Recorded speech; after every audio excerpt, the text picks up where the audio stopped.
My mom invited me to a quick dinner with family. When I arrived, she pointed to the back table and said, "You can sit there. We need space for the real group." I just nodded, ordered a drink, and slipped my card to the server. Then I walked to the host and said, "Charge everything on that table to their name." 20 minutes later, my dad shouted, "Why is it over 1,700s?" I'll admit, I felt awkward even before walking into that restaurant.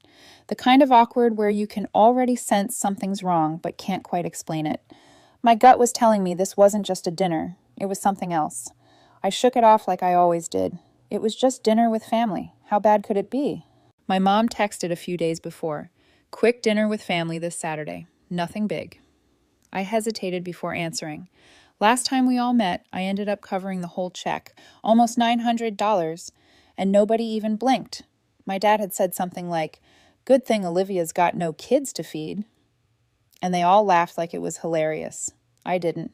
I told them I'd pay if they ever needed it, but I meant that as a gesture, not a job title. Still, I hadn't seen them in 2 months. Guilt wins sometimes. So I said yes. When I walked into the restaurant, I immediately saw them. Long table by the window. Everyone already seated. My dad cracking jokes. My aunt sipping wine. My twin brother snapping selfies with my mom. The only person who wasn't there yet was me. Or maybe I wasn't supposed to be. I walked over and gave a little wave, and my mom turned around, smiled, and pointed behind her like she was assigning me a seat on a bus. "You can sit there. We need space for the real group." I paused. She didn't even flinch when she said it. Just turned back around like she'd ordered the soup. I didn't say a word. I looked at the empty table in the corner, half lit, tucked between the kitchen door and the bathrooms, and just walked over. Fine. They want to treat me like the side dish. I'll act like one. I ordered an old-fashioned and nodded to the waiter like everything was fine. Then I called him over again, slid my card across the table, and said just loud enough, "Everything from that table, put it on them. Mine's just this drink." He blinked once. I smiled. "You got it?" He nodded. I think he was actually looking forward to it. The next 25 minutes were like watching a circus. They were laughing, toasting, ordering everything on the menu. My uncle got the ribeye. My brother had 2 different appetizers going. My dad ordered a $130 bottle of wine and poured it like it was soda. My mom kept calling the waiter over like he was her personal butler. They had no clue. I waited. I sipped. I enjoyed every second. Then it hit. From across the room, I heard my dad's voice rise like a volcano. "Why is it over Thompson?" Everyone turned. My aunt leaned in, confused. My brother froze with his phone mid-snap. I stood up and walked over like it was just time to say goodbye. "I paid for everything. Even left a tip," I said casually. My dad lit up. My mom gave me the warmest smile I'd seen from her in years. They all looked at me like I just paid off their mortgage. I waved and left. Simple. What they didn't realize was that the waiter was still on script. I told him to bring the bill back to them after I left. I didn't even make it to the parking lot before I heard shouting from the hallway. "Wait, what? She only paid for her drink. Olivia!" I got in my car and took off before anyone could catch up. The air had never felt that clean. The next morning, I got the knock. My mom, my dad, both standing at my front door with tired faces. My dad went straight in. No greeting. It came out to $2,000. They showed up at 9:12 the next morning. No warning, just 2 sharp knocks, and then my dad walking into my apartment like he owned it. My mom trailed behind him, quieter than usual, like she already knew this was going to go badly. He dropped the receipt on the kitchen counter like it was evidence in a courtroom.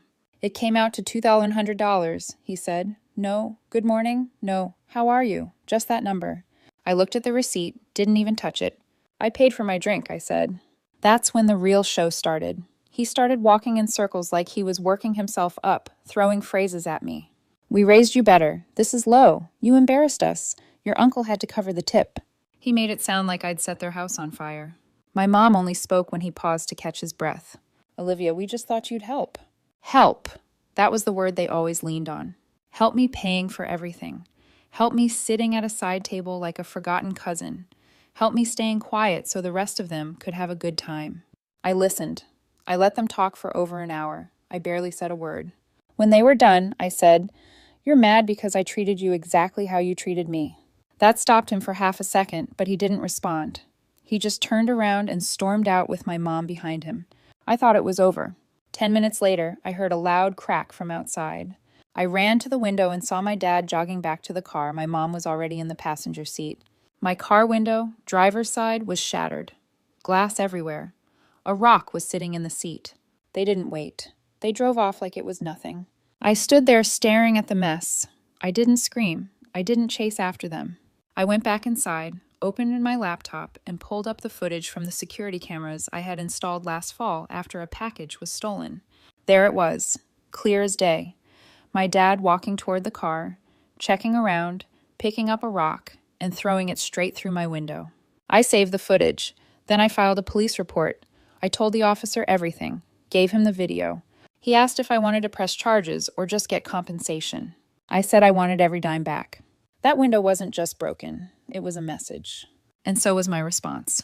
By the end of the week, he was out $420. No insurance, no excuses. He paid. But I wasn't done. I opened my banking app and stared at the shared account labeled Family Expenses. For 9 months, I'd been depositing $2,000 into that thing monthly. It started after they claimed they were struggling. Repairs, bills, groceries. I'd agreed to help temporarily, thinking we were all working together. But I started noticing weird things. Sudden shopping sprees, my brother casually posting from new cafes, Uber rides from campus to beach parties. Meanwhile, I was told every dollar helped keep the family afloat. I shut it down, locked the account, reset the passwords, removed all link transfers, left it at 0. 3 days later, it exploded. 15 missed calls from my mom, 6 from my dad. Even my aunt texted me saying there must have been some mistake. My brother sent me a single line. "What the hell, Olivia?" I ignored all of it. Then, about a week later, like nothing ever happened, they showed up again. All smiles this time. My dad actually hugged me at the door. My mom brought a box of pastries. They sat on the couch and talked about forgiveness, unity, starting over. My brother wasn't there, but his name came up a few times. "We've all had a rough patch," my mom said. "Let's just move forward as a family." "We were thinking," my dad added, "maybe we could all go out again, just have a good evening." I nodded, smiled, and said, "That sounds great." They left feeling like they'd won. They thought it was all water under the bridge. A few polite words, some pastries, and a hug, and suddenly we were a family again. That's what they wanted. I let them believe it. When they suggested we all go out for dinner, just to reconnect, I agreed immediately. Picked the spot myself. Somewhere expensive. Somewhere with chandeliers that hang so low they practically whisper in your ear. I even called ahead and made sure we'd get a private table. It had to look real.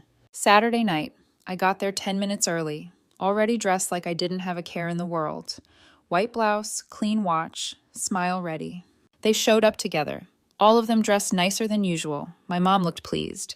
My dad actually laughed when he saw the place. "Let's not do that like last time, huh?" he said, nudging me with his elbow. I smiled. No way. We sat, ordered wine. They looked relaxed, like something heavy had been lifted. My mom even said she felt like this was a turning point. My aunt kept nodding through the whole meal, like she just returned from therapy. My brother barely looked up from his phone, except to roll his eyes at the waiter. Everything was moving exactly how I planned it. They didn't hold back. Appetizers like they were sharing with royalty. Steaks, seafood towers, 2 bottles of wine. My dad made 2 toasts, both vague and self-congratulatory. My mom kept glancing at me like she wanted to say she was proud, but couldn't quite get the words out. I sat through the whole thing like a professional actor. Toward the end, I checked my phone, stood up calmly, and said, "My girlfriend's calling. I'll be right back." I walked past the restrooms through the hallway, nodded at the waiter who had the check and stepped out the side door, got in my car, drove off. I didn't need to see it to know how it played out. 10 minutes later, the waiter would have brought the check to their table. I knew what was on it. $1,407 before tip. I also knew exactly what my dad would say. First, he'd make a joke. Then his smile would collapse. My mom would ask the waiter if there was a mistake. My brother would accuse someone of playing a prank. Then the reality would hit, and I'd be long gone. By the time I got home, I had 40 missed calls, 4 voicemails. The first one was calm. The second was louder. The last 2 weren't even words, just breathing and shouting in the background. My brother sent a wall of texts that ranged from threats to begging to insults and back again. Then came the knock. This time, they didn't wait a day. An hour later, my dad, mom, and brother were at my door. No smiles, no pastries, no fake warmth. You humiliated us, my dad said again. You've crossed the line, my mom added, her voice shaking. My brother took over the room. He talked the most, called me pathetic, accused me of holding a grudge, said I didn't understand what family meant. I sat quietly for a while, letting them think they still had the upper hand. Then I looked at my brother and asked him a simple question. Who do you think's been paying for your tuition? He froze, just like that. My dad and mom looked at each other, confused. $30,000 a year, I said. 4 semesters covered quietly. You're welcome. Dead silence. My dad tried to talk, but this time I didn't let him. You want to talk about crossing lines? That ends today. The account's shut. You want him to finish school? You figure it out. My brother looked like he wanted to scream, but didn't know which direction to shoot it in. Then I leaned back and just let the moment stretch. You manipulated us, my mom said, barely loud enough. No, I replied. I just learned from the best. They stayed another 20 minutes trying to negotiate, twist it around, make me the villain. At one point, my aunt even called mid-conversation, probably trying to calm things down. I let it ring. Before they left, my dad said, This isn't over. I nodded. I know. That night, I didn't feel angry. I felt clear. After that last dinner, the calls didn't stop. I ignored them. 40 missed calls in a night became 70 over a weekend. Then they started texting like nothing happened. My mom sent me a message Monday morning. Let's move on from all this. We love you. My dad followed with, We're still a family. We need to act like it. Need to. It didn't take long before the tone changed. By Tuesday, the messages shifted. You're hurting everyone. You're being selfish. And my personal favorite from my aunt. Olivia, don't let money define you. As if they hadn't already done that for me. Then my brother called. He didn't apologize. He didn't even ask how I was. He just asked if I'd fixed the tuition thing yet. I said no. He hung up. An hour later, I got a long email from my mom. It was supposed to be heartfelt. I guess it was. But halfway through it, she said something that made my jaw tighten. We've sacrificed so much for you. You owe it to us not to walk away now. Sacrificed. That word sat in my head for days. I kept thinking back to the months I'd been paying that shared account. $2,000 a month, no questions asked. Groceries, house repairs, utility bills, that's what they claimed. But I had access to the records. Quietly, I'd kept screenshots of the outgoing transactions. It wasn't just groceries, it was salon visits, spa days, car detailing. My brother had taken $400 out in 1 week labeled campus emergency. Turned out it was for a concert. So I waited. Then on Friday night, I sent a group message to all of them. Mom, Dad, Aunt, Uncle, and my brother. It had 3 photos. A screenshot of the shared account history, a screenshot of my bank's total contributions, and a picture of a handwritten note my dad left me last year. We're proud of you. You take care of us better than we deserve. No message, just those 3 images. They didn't respond right away, but I know they saw it. Saturday morning, I finally got a visit, but not from my parents. It was my cousin Ashley. She stood on my porch with 2 coffees, and it looked like she had just escaped a fire. They've been telling everyone that you're having a breakdown, she said. That you're paranoid, that you're trying to punish the family. My mom tried to convince me you were just emotionally unstable, but I've seen the account history. I know what they've been doing. I didn't say much. Ashley wasn't the type to sugarcoat. We talked for maybe an hour. Then she said something that stuck with me. They don't even see you as a person anymore, just a function. You stopped paying, and now they don't know how to act. That was the surprise I hadn't been prepared for. Not just that they used me, but that they never even thought it was wrong. They thought they were entitled to it. Later that evening, my mom sent me a message. We want to fix this. Let's all meet. 1 dinner. No drama. Your father says he's willing to let everything go if you just come. Let everything go. As if he was the one offering mercy. I told her I'd think about it. I won't be going. I started packing the night I got my mom's message. 1 dinner. No drama. Your father says he's willing to let everything go if you just come. That sentence played in my head like background noise while I filled cardboard boxes with the life I built. My apartment wasn't big, but it held a lot. Photos I no longer looked at, clothes I no longer wore, reminders of a family that had turned my loyalty into currency. I didn't tell anyone I was leaving. I didn't owe them a goodbye. They didn't earn it. 3 days later, I signed the lease on a new place, few hundred miles out, different state, small city, quieter pace. No one there who knew my name. It felt clean, like flipping a page without rereading the last paragraph. But before I left, I made one final move. I logged into the tuition payment system for my brother's college and officially canceled all pending contributions, marked myself as no longer responsible for this account. Then I removed my name completely. Then I removed my all. A day later, I received a screenshot from Ashley, my cousin again. It was a message from my brother in the family group chat. Why is my tuition unpaid? I just got a hold warning from admin. They're saying I'm going to be dropped from next semester if it's not fixed this week. That was followed by my mom saying, Olivia must have done something. Then my dad, she's doing this to get revenge. Let her enjoy her little win. We'll figure it out. But I knew they couldn't figure it out, because I also cut off the backup source of money. The emergency fund I had secretly filled for them when my dad asked for help with a temporary loan last year, $12,000. Gone now. Transferred to my private account. Legally mine. And I knew something else they didn't. That new SUV they bought last spring? It was partly financed through the same account I had been pouring money into every month. Without my share, the math didn't work anymore. $30,000 a year in tuition. $900 a month in insurance and gas. House repairs. Their new lifestyle. It all balanced on me. Until it didn't. When I left town, I took only what I needed. The rest I donated, trashed, or sold. My new apartment is smaller, cleaner. Mine. I changed my number but kept my old phone on for one reason. Watching the missed calls pile up.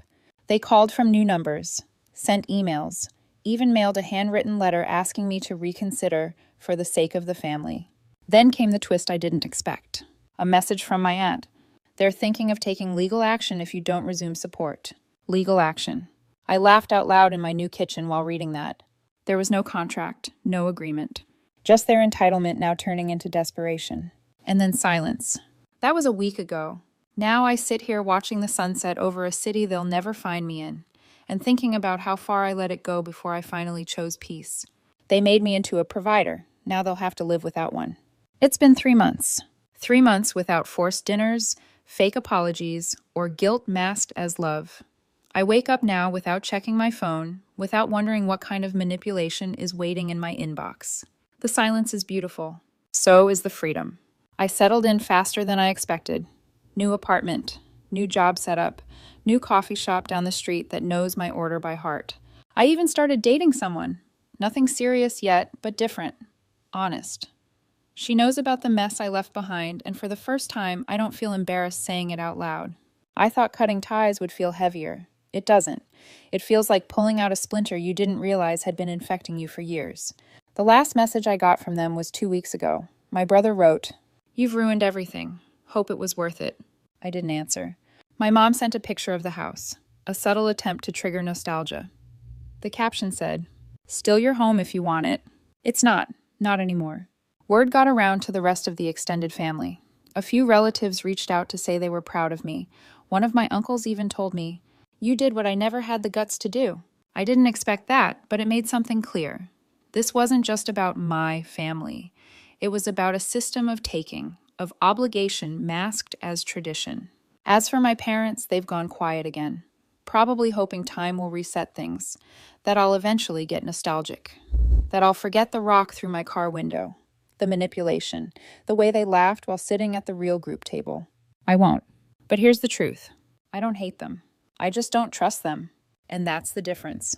I've started building a life that doesn't rely on their approval, their presence, or their money-grabbing traditions. I've stopped checking their socials, stopped wondering if they're okay, stopped pretending they'll ever truly apologize. But I do still keep notes, because something tells me this story isn't over. They'll do something again. Maybe not soon, maybe not even directly. But I know them too well to believe they've really stopped scheming. So if that day comes, I'll be here, and I'll write again. Because if there's one thing they should have learned by now, it's that I never start fights. I just end them. The update. I didn't think there'd be another update. 2 months had passed since I walked away, and I had settled into the idea that this was just my life now. Quiet apartment, peaceful mornings, no guilt, buried in text messages. I stopped waiting for the other shoe to drop. I thought the story had ended. Then my phone rang one Friday afternoon. It was my uncle. the one who had always stayed just neutral enough to be trusted, even when everyone else took turns stabbing me in the back or pretending not to see it. We hadn't talked since I moved. I thought maybe he was just checking in, but after some small talk, he shifted gears. He said, "I think you should know what's been happening back home." I didn't say anything, just listened. And for the first time in a long time, what I heard didn't make me angry. Apparently, after I cut everyone off and pulled my support, things got real fast. All the money that kept them comfortable, all the quiet coverage I provided in the background, disappeared overnight, and there was no one else left to pick up the pieces. So, they had to. My dad, the same guy who once said, "Manual labor is for people who didn't try hard enough," took a second job at a local auto repair shop. Weekends, full shifts, no bragging, no drama, just work. My mom stopped her weekly brunches with her friends, canceled the salon appointments. She started using coupons again, cooked more, handled bills herself, sold the SUV that I helped them finance last year. They didn't just downgrade their lifestyle, they downgraded their egos. But what surprised me the most, genuinely, was what I heard about my brother. The same brother who used to mock me for being too serious about money now works night shifts at McDonald's near his campus. He splits rent with roommates, packs his lunch, and hasn't asked my parents for a single dollar in over a month. He said he doesn't want to make it harder for mom and dad. My uncle told me he feels guilty about how everything played out, that he's actually working for the first time, and it's humbling him. That part stopped me cold. But my uncle wasn't done. He said that my parents, on their own, without being prompted, told him something he felt I needed to hear. They said, "We know we ruined something with Olivia. We know it's not fixable right away, but if she ever decides to come home, we're not going to pretend anymore. We'll ask for her forgiveness, and this time we'll mean it." I didn't respond for a while. I just sat there, staring at the wall. It wasn't the apology. It wasn't even the effort. It was the idea that maybe, finally, they'd stopped talking and started learning. That night, I went out, walked along the edge of the water, hands in my jacket, thinking about everything that had happened, from the restaurant to the rock through my window to cutting them off completely. I played it all back, not in anger, not in regret, just to understand how far things had gone and how far they'd come since. I don't trust words anymore. I trust patterns. And for once, the pattern seems different. I'm not going back to move back in. I'm not rushing into warm hugs and holiday dinners like none of this ever happened. But I think I'll visit, not to forgive them yet, but to see who they become without me. If they really meant what they said, if they really plan to ask for forgiveness, then I'll be ready to hear it. And if not, I'll be ready to leave again. I'll write again after that visit. Because if this story has taught me anything, it's that endings can change. A few weeks later, I drove back for the first time. Not to the house, I wasn't ready for that, but to meet my uncle for lunch. Same diner we always used to go to when I was a kid. Corner booth, scratched up table, coffee refilled without asking. He got there before I did, already sipping black coffee, reading some printout that looked like insurance paperwork. When he saw me, he stood up and gave me a real hug. Not the polite kind. The kind where someone's arms stay around you half a second longer than you expect. He didn't push me to go see them, didn't guilt trip or preach. He just said, "They're trying, Olivia. They really are." I nodded. I didn't promise anything. That evening, I drove by the house. Didn't stop, just circled the block once. Lights were on. Front yard looked a little more unkempt than usual. One of the hedges was dying. The SUV was gone, replaced by an older sedan with mismatched hubcaps. I parked 2 streets over and walked to the park nearby. Sat on the same bench I used to read on when I was 17 and dreaming about college. I stayed until it got dark, then left. No confrontation, no grand gesture. Just presence. That weekend, I got a message from my mom. A photo of that same dying hedge, freshly trimmed and watered. No caption. It didn't fix anything, but it wasn't manipulation either. That was new. The following week, I got a handwritten letter from my dad. Not typed, not emailed, not even a text. It was awkward, messy, with smudged ink and a few lines scratched out. But it said one thing I hadn't heard from him in years. "I'm sorry." He didn't blame me, didn't ask for money, didn't even ask for a visit, just said he was sorry. That did something to me. Not a full repair, but a crack in the wall I'd built. I haven't replied yet. Not because I'm trying to punish them, but because I'm still watching the pattern. I've learned to move slowly with forgiveness. You don't hand it out like candy just because someone says the right words once. You observe, you wait, you see who they are when they think you're not coming back. It's been a few more weeks now. My phone doesn't light up like it used to. The texts have stopped. The calls too. The silence now feels different. Not like abandonment. Like respect. My cousin Ashley still checks in. She came to visit me in the new city. We walked the riverside, laughed about college memories, shared dessert at a hole-in-the-wall bakery. You seem lighter, she said. I am. I've started writing again. Not just these reflections, but actual stories. Fiction. Characters who take their power back. I think I needed this distance to find my voice again. My new life isn't perfect, but it's mine. Entirely mine. I decorate how I want. I buy groceries I actually enjoy. I sleep better.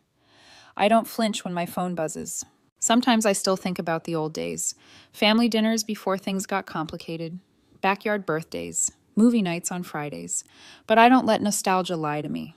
It was never always good. There were cracks long before the walls fell down. And I've stopped pretending those cracks were just quirks. They were warnings. Now I live with intention. I give when I want to, not when I'm guilted to. I answer calls I choose to, not ones I feel obligated to. I spend time with people who make me feel safe, not ones who drain me and call it love. I don't know if I'll ever fully go back, but I know this. If they continue to grow, I'll meet them halfway, slowly, carefully. And if they regress, I'll walk away again, without explanation, without theatrics. Because I finally understand that I don't need a family that only loves me when I'm useful. I need people who love me even when I say no. And now that I've learned to say it, I'll never unlearn it. This isn't a revenge story, it's a clarity story. And if you've ever felt like a walking wallet or a support beam for a crumbling legacy that was never built for you, then maybe it's your story too. I'm Olivia, and this time I chose peace.